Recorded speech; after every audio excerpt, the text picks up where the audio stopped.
বছরের পর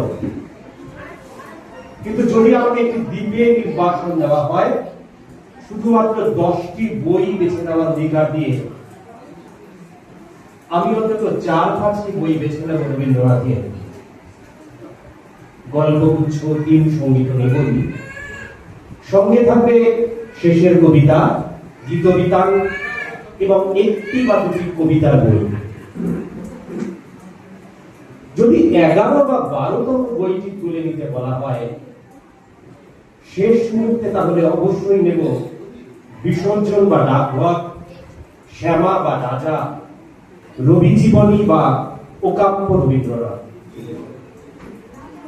ভয় হয় রবীন্দ্র রচনাগুলি শেষে আমাদের সেই ধর্মগ্রন্থে পরিণত না হয় যার কাছ থেকে বারবার অজ্ঞাত ভয়ে পালিয়ে গিয়েও ফিরে আসতে হয় অজ্ঞাত এক আকর্ষণে।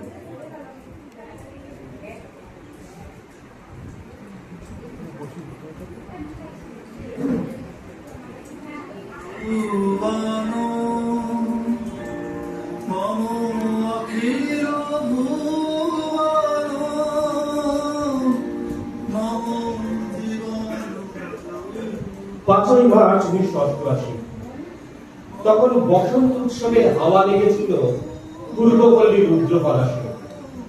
আমরা হাঁটতে হাঁটতে ঢুকে পড়লাম শেষে উত্তরায়।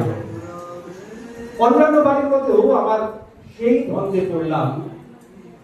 এই খিলান, এই প্রকৃতি, এই সংস্কৃতি, এই নগরী তৈরি করেছে একজন কবি।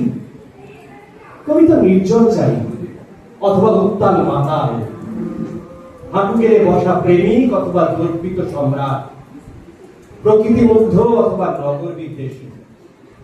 কিন্তু এর কোনোটাই নন রবীন্দ্রনাথ। এত প্রথা বিরুদ্ধ ব্যক্তিত্বের মানুষটিও তবে ধর্মভীরু বাঙালির কাছে হয়ে উঠেছেন রবি ঠাকুর। এটাই মজা। আর এই ঠাকুর বাড়ি দর্শনের জন্য যেমন একদিকে বারবার ছুটে যান শহরের শ্রেষ্ঠ বুদ্ধিজীবীরা, তেমনি গ্রামগঞ্জ ঝেঁটিয়ে লাক্সারি বাসে করে চলে আসেন সহজ পাঠ না পড়া ঠাকুর দর্শনার্থীরা। তেমনি একদল আমাদের বাড়ির পাশেই দাঁড়িয়ে দেখছিলেন রবীন্দ্রনাথ ও ইন্দিরা দেবীর একটি ছবি। ওই অবোধ ভিড় থেকে ছুটে এলো মন্তব্য, দেখ দেখ ইন্দিরা গান্ধী আর রবি ঠাকুর। আমার পাশ থেকে পম্পা তখন থাকতে না পেরে বলেই ফেলল, দেখুন তুমি ইন্দিরা গান্ধী নন, রবীন্দ্রনাথের ভাইজি ইন্দিরা দেবী। কিন্তু মন্তব্যকারীরা আত্মবিশ্বাসে ভরপুর। এসে পম্পাকে উড়িয়ে দিয়ে বলল, কিছু জানে না রে, ইন্দিরা গান্ধী তো এখানে পড়তেন, এটাই ওর ফটো। রবীন্দ্রনাথ যখন এতটাই জনসাধারণে, তখন বলতেই পারি বাঙালির বেসিক নিড 5টি নয় 6টি: খাদ্য, বস্ত্র, বাসস্থান, প্রাথমিক শিক্ষা, চিকিৎসা এবং রবীন্দ্রনাথ। তারপর ঠাকুর পুজো কে কিভাবে করবে তা তারাই ঠিক করে নেবে। চায়ের দোকানের কেষ্ট হয়তো সাই বাবার নেতাজি ফটোর মাঝখানে টানানো রবীন্দ্রনাথের ফটোতে ধূপ জ্বালিয়ে সন্ধে দেয়। আর রবীন্দ্র গবেষিকা নীল আঁচল উড়িয়ে রতনপুরি দিকে চলে যান রবীন্দ্র ভবনের দিকে। মনে করা মুশকিল আমি কবে প্রথম রবীন্দ্রনাথের কোন গানটি শুনেছিলাম। তবে আমাদের বাড়িতে একটি পাগলা ভিক্ষুক আসতো, সে গাইতো ওই মালতীলতা বলে। আশ্চর্য, সে প্রত্যেকটি শব্দের শেষে ম শব্দটি যোগ করে দিত, অর্থাৎ সে গাইতো ওই মালতীলতাম বলেন। কিন্তু তার কণ্ঠটি ছিল বড় মায়াময়, কোনদিনও ভুলব না। আমি কখনো গান শিখিনি, মা বলতেন গলায় সুর নেই। আবার আশপাশ দিয়ে সমবয়সীরা গানের খাতা নিয়ে চলে যেত বিকেলের ক্লাসে। ওই রাজ্যটি ছিল আমার চেতনার বাইরে। কিন্তু জন্মাবধি কতবার কতভাবে যে রবীন্দ্র গান গাইতে শুনেছি মানুষকে। যখন ট্রেনে করে ইউনিভার্সিটি যেতাম, এক কষ্ট রোগী গাইতেও দিনগুলি মোর সোনার খাঁচায় রইল না। বলা বাহুল্য, সে না জানি গাইতো। মাত্র 26 বছর বয়সে বিধবা হয়ে যাওয়া আমার পিসি গাইতেন, আমার দিন ফুরালো ব্যাকুল বাদল স্বর্গে।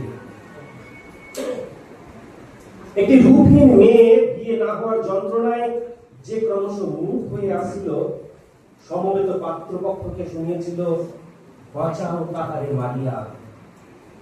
এমনিতে যে গান অসংখ্যবার শুনেছি এক বিশেষ পুরুষের গলায়, সে গানটি শুনে আমূল কেঁপে উঠেছিলাম।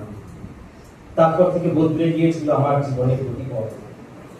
লোকালয়ে যেভাবে ধীরে ধীরে বন্যার জল ঢুকে এবং যেভাবে জনপদ তলিয়ে যায় জলের তলায়, সেইভাবে ধীরে নিশ্চিন্ত ভাবে আমরা কখন ডুবে গিয়েছি গীত বিতানের অসামান্য লিরিকগুলোর তলায়। এমন স্রষ্টাকে প্রণাম না জানিয়ে পারি না, তার সামনে স্তব্ধতে দাঁড়িয়ে থাকতে হয়। এই সব সময়ে আমার তাকে অলৌকিক বলে, ঠাকুর বলে বিশ্বাস করতে ইচ্ছা হয়। তাকে অর্ধেক বুঝে অর্ধেক না বুঝলেও মনে হয় তিনি এক অতিকায় ফেরা ব্যক্তাই, যার প্রাগৈতিহাসিক ডানার নিচে নিশ্চিন্তে ঘর কন্যা করছেন আমাদের আবহমান সংস্কৃতি।